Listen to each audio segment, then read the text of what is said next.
So bone ట్యూమర్స్కి most common site ఏది? Bone ట్యూమర్స్కి మోస్ట్ కామన్ సైట్ వచ్చేసి మోకాలు చుట్టుపక్కల అనమాట. సో ఇది కాలు బోన్ అనుకోండి, ఇది హిప్ జాయింట్, ఇది నీ జాయింట్, ఇది యాంకిల్ జాయింట్. ఓకే, సో యూజువల్గా మోకాలు చుట్టూరా వస్తుంది. మోకాలు పైన అయినా రావచ్చు, మోకాలు కింద అయినా రావచ్చు.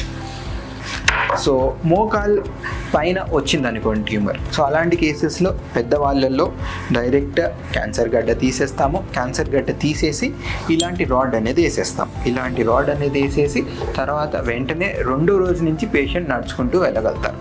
సో క్యాన్సర్ మోకాలు పైన ఉంటే ఇలాంటి రాడ్ వేస్తాము. ఫర్ ఎగ్జాంపుల్ కొన్ని కేసెస్లలో మోకాలు కింద ఉండే అవకాశాలు ఉంటాయి. మోకాలు కింద అవకాశాలలో వేరే రాడ్ ఉంటుంది అనమాట. సో ఇలాంటి రాడ్ వేసేసి మోకాలు కింద ఉండే వాళ్ళకి ఆపరేషన్ చేస్తాం. కొన్ని కేసెస్లో మొత్తం తొడ బోన్ అంటే ఫీమర్ బోన్ అంటాం అన్నమాట. ఈ మొత్తం బోన్లో క్యాన్సర్ అయిన కేసెస్ కూడా ఉంటాయి. సో అలాంటి కేసెస్లో మొత్తం బోన్ని రీప్లేస్ చేసి ఆపరేషన్ చేస్తాం. ఒక ఫోటోలో మీకు రాడ్ కనిపిస్తుంది, అలానే ఇది ఎక్స్రే చూస్తే ఆ రాడ్ ఎలా ఉంటుందో ఏంటి అనేది కనిపిస్తుంది.